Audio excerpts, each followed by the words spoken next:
Un saludo cordial, amigos. Hoy hablaré de la dialéctica trascendental en Kant, cerrando así el ciclo de vídeos que dedico a la crítica de la razón pura. Así pues, este es nuestro título, Dialéctica trascendental.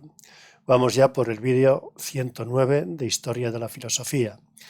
Y trataré este tema según el siguiente esquema. En primer lugar, recordaré que según los principios de la filosofía kantiana, en verdad la mente crea el mundo, para luego pasar a las tres ideas de la razón pura, que son el alma, tratada en la psicología racional, punto 2, el universo, tratado en el punto 3, el universo antinomios de la razón pura, y Dios, que trataré en el punto 4, la existencia de Dios, para concluir luego con que la metafísica no es un conocimiento científico según la filosofía kantiana. Comienzo, pues. Cuando sucede, como se habrá comprendido, que la ciencia entera de la naturaleza es obra nuestra, puede uno tal vez preguntarse cómo es que concuerda con la realidad objetiva. Ya sabemos que se responde diciendo que la realidad objetiva no es otra cosa que la síntesis de nuestras sensaciones y percepciones en la unidad de las categorías, y que el conocimiento de los objetos se produce al tiempo que se producen los objetos. Luego, ¿es la mente la que crea el mundo? Es evidente que sí. El mundo de lo que puede ser conocido, puesto que las proposiciones de la ciencia no pueden ser tomadas de los objetos, porque no vemos el espacio, ni el tiempo, ni las causas, deberán anticiparse a ellos y condicionarlos. De lo contrario, no puede haber proposiciones que sean universales y necesarias. Esto es lo mismo que decir que los objetos son constituidos por la conciencia. Para que esto quede más claro, se les llama fenómenos, apariencias, lo que en ningún modo significa que tras ellos se oculta la verdadera realidad, ni que nuestro conocimiento de ellos es engañoso. Lo que significa es que solamente los objetos que pueden ser intuidos y pensados pueden ser conocidos, que solo a ellos puede aplicarse la categoría de existencia y que lo que no sea fenómeno no es objeto de experiencia posible. Algo que no sea objeto de experiencia posible, un noúmeno, será una cosa independiente del conocimiento de ella, una cosa en sí nunca presente a nuestra mente. ¿En qué consistiría? ¿Cómo es que tenemos idea de algo semejante? Del noúmeno. Por lo pronto, cabe decir que no puede ser objeto de una experiencia sensible. Las tres sustancias de Descartes son de esta clase. En primer lugar, el alma. Nunca hallamos dentro de nosotros el yo, sino siempre vivencias que le atribuimos. Es una idea formada por la razón que exige una síntesis de toda la experiencia interna. En segundo lugar, el universo.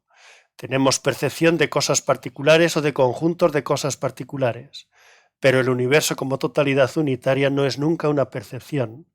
Es también una idea formada por la razón, que exige una síntesis de todo lo que no es el yo, de toda la experiencia externa. Y en tercer lugar, Dios. Tampoco es una percepción, pero la razón exige a sí mismo una síntesis de lo que es el yo y de lo que es el no yo, que sería la suprema razón de toda la existencia. Estas unidades supremas son llamadas ideas por Kant. Se trata de unidades absolutas construidas por la razón cuando va más allá de los límites de toda experiencia posible. La razón no se contenta con pasar de un efecto a su causa y de esta a otra y hasta el infinito, sino que exige un punto de apoyo al total, punto que no dependa de ningún otro. Va de condición en condición hasta llegar de manera aparentemente injustificada a lo incondicionado. Esto es justamente lo que pretende la metafísica de todos los tiempos, un punto de apoyo desde el que mover el mundo, como Arquímedes, un punto exterior a la experiencia para dominar la experiencia. Pero por no haber calculado nunca sus posibilidades, no ha sido capaz de dar nunca un paso adelante en el conocimiento de sus objetos principales. Veamos cada una de estas ideas de la razón pura, para lo cual vuelvo a recordarles el esquema del que hablé al principio. En primer lugar, tratamos de la psicología racional o problema del alma. La metafísica ha solido decir que el alma es simple y por tanto inmortal. ¿Cómo podemos aplicarle un solo predicado procedente de la experiencia si el alma no es nunca objeto de experiencia? Se pregunta Kant. Nuestras experiencias internas son experiencias de cosas, como un dolor, una alegría, un recuerdo de algo, etc. Son por otro lado experimentados por un yo, pero el yo nunca es experimentado. Las vivencias se suceden forzosamente unas a otras, se dan necesariamente en el tiempo, no así el yo.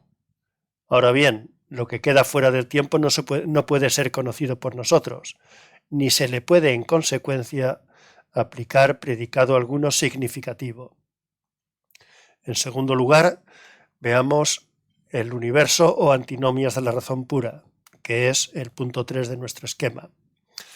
Con el universo sucede como con el alma. Cada vez que pretendemos decir algo de él, como si fuera una cosa en sí, chocamos con contradicciones. Cada una de ellas es igual de válida que su contraria, lo que invalida ambas. Invalida más bien, a decir verdad, la pretensión de concebir el universo como objeto. Las contradicciones o antinomias de la razón son 4. Primero, sobre los límites del universo. La tesis dice el universo tiene límites en el tiempo y en el espacio. Tiene un principio en el tiempo, pues de lo contrario en cualquier momento ha transcurrido ya una eternidad.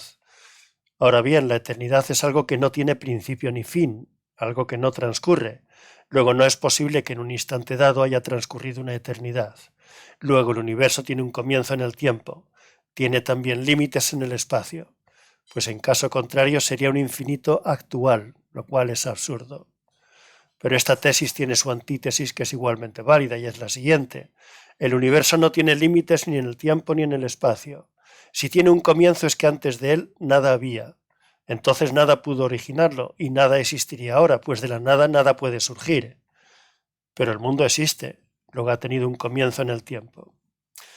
En segundo lugar, sobre los elementos simples. La tesis dice, el mundo está compuesto de elementos simples. Y se prueba, si solo existiera lo compuesto, cada cosa sería un infinito actualizado, lo cual es absurdo. Luego hay elementos simples. Sin embargo, la antítesis dice que no puede haber elementos simples. Si algo es real, está en el espacio, entonces ocupa lugar, pero el lugar es siempre divisible.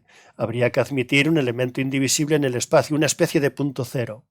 Pero si es indivisible no es espacio, pues por muchos no espacios que se junten no podremos llegar a una realidad espacial. Y en tercer lugar, sobre la libertad.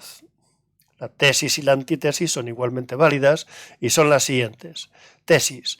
Hay necesariamente una causa libre, no causada. Si la serie es infinita y no depende de una primera, cualquier causa depende de otra y esta de otra y así hasta el infinito. Luego, la necesidad de una causa nunca puede explicarse y conocerse del todo. Habría que conocer la totalidad, lo cual es imposible. En consecuencia, cualquier causa siempre será contingente y no necesaria.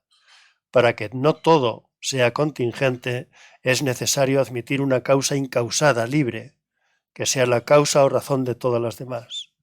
La antítesis dice lo contrario. No puede existir una sola causa libre. Contradiría la totalidad de la experiencia. Sería como admitir la existencia de algo arbitrario, esencialmente inexplicable, con lo que todo el conocimiento de la naturaleza se derrumbaría. La cuarta antinomia es una variedad de la tercera y no es necesario reproducirla aquí. No pueden admitirse como igualmente válidas afirmaciones contradictorias sobre el mundo, Dios y el alma, porque en cada caso se comete el error de tomar el tiempo y el espacio como cosas en sí, cuando solo son intuiciones puras, a priori. Así sucede con las dos primeras antinomias.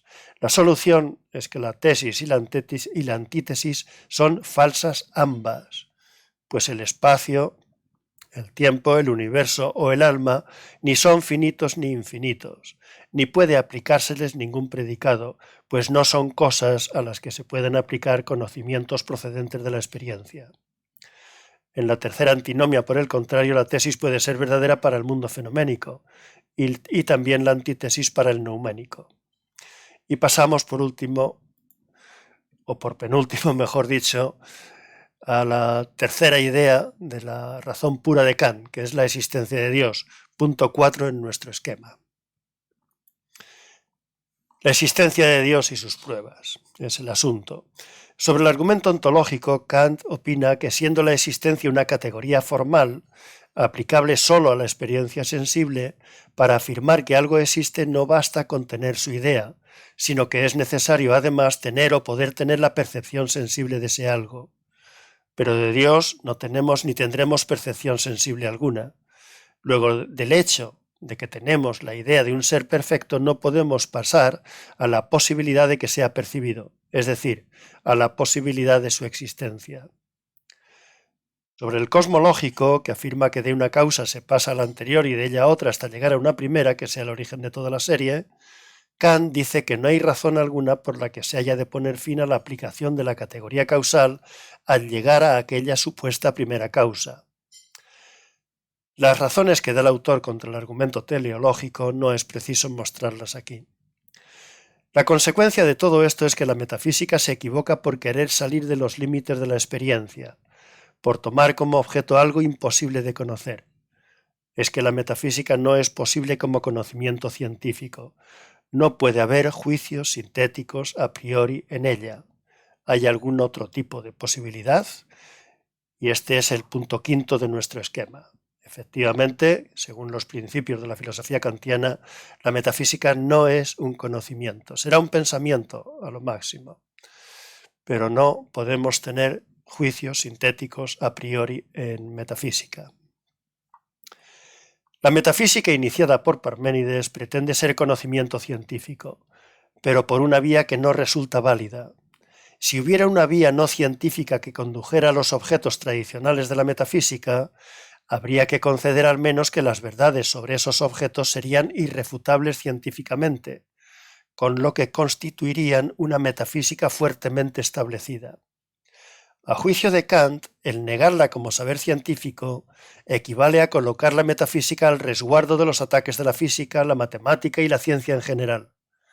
Los científicos no tienen por qué ocuparse de Dios, el alma o el universo, pero tampoco pueden negar nada de lo que se diga al respecto, siempre que no se pretenda decir con pruebas científicas.